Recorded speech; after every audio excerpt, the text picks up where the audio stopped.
Hey, this is Toby from scheel-mann Seats, and today I want to make a really quick video showing you how to delete one of the recline knobs on our seats. And you would do that if you were putting the seat into a spot that was really tight in width and you needed to gain a little bit of extra space.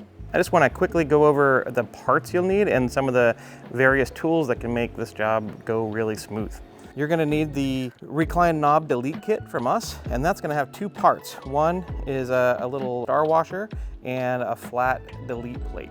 I like to use a little deep socket to tap the star washer onto the shaft, a dead blow mallet, marking pen, and I've got a variety of flathead screwdrivers that we're going to use to take the old recline knob off. So the first step of this little project is to remove the recline knob on the side that you want to delete it. And what I'm going to do is take a couple of flathead screwdrivers, and it's a little bit of balance, as I want them to be big enough that when they're inside they're going to spread the load out evenly, but small enough that I can slip them in behind the knob. So we're just going to gently go in between the side cover and the recline knob, and I want to go all the way in till I can feel there's a little lip in there. And then this one came off really easy, so we're just going to gently pry it off. When you're prying with the screwdriver to remove the knob, what you want to get the screwdriver behind is this strong part right here. So if you just pry in here and try to get it off, that's not going to work very good. So the goal is to get the screwdriver back up in here. You can see that there's no set screws or stops holding this knob on. It just uses a friction fit between this star shape here and the star shape of the shaft that goes all the way through to the other side. I'm going to show you really quickly that this shaft, there's nothing holding it in place. It just will slide in and out at will. And there's a little washer we want to keep. And really quick, before we cut this, I want to make sure that the shaft is seated in the other knob on the other side all the way. And to do that, I'm going to put my hand pressure on the other side and hold pressure against the side knob. And it's going to tap the shaft itself gently into the knob to make sure it's seated all the way. And you can do this. I have a brass hammer, but any like dead blow hammer that you're gentle with will be fine. Now that we've done that, I'm going to make a quick mark where I want this washer to be, and I want to be inboard of this plastic cover here. So this cover is going to go on here. So we need to cut off this shaft, give a space for this. I'm going to make a mark where I want this washer to be on that shaft, somewhere like that. Now we're going to remove the shaft from the seat and use a hacksaw or a motorized hacksaw to gently cut through our mark and make the shaft shorter. To do that, you literally can just pull the shaft out from the other side. And don't forget our washer on this side. We need to remove this knob from the shaft, and the way I'm going to do it is put it in the vise and actually use the same technique with the screwdriver to pry off this knob. I'm going to use something protective so I don't damage the shaft. We don't need to go super tight. And then I'm just going to come in here just like I did on the seat and gently pry our knob off. Now I'm going to set the rod up in the vise so I can use my saw and cut on our mark.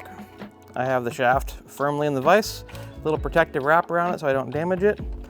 I'm going to cut the shaft right at our mark using a little power saw. And this makes a pretty clean cut, but I'm still going to go around it with a file and make sure it's nicely deburred. Once that's been deburred, we can put the star washer on. This is what's going to hold the shaft against the side of the seat so it doesn't slide out. So to do that, I like to line it up and use my deep socket as a little tool to get it started, and then just gently tap it on. And we want it to go on just enough that it's grabbing very nicely and keep it square. So that is perfect. And now we have our shortened shaft with the star washer installed on the end, and we're going to gently slide this back into the seat.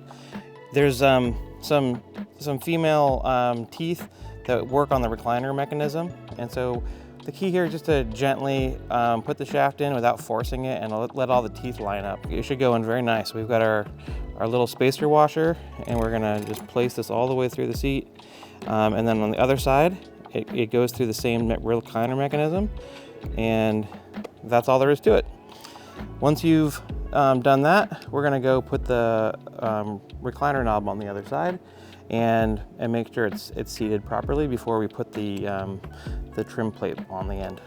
On this side, we're gonna put our spacer washer back on and line up the teeth on the shaft with the female teeth on the recliner knob and get it started. You can kind of just feel the teeth line up just like that and slide it on a little bit by hand. I'm just holding pressure on the shaft on the other side. I'm holding pressure with my palm on the other side, and I'm just gonna use my dead blow hammer to tap the shaft into place.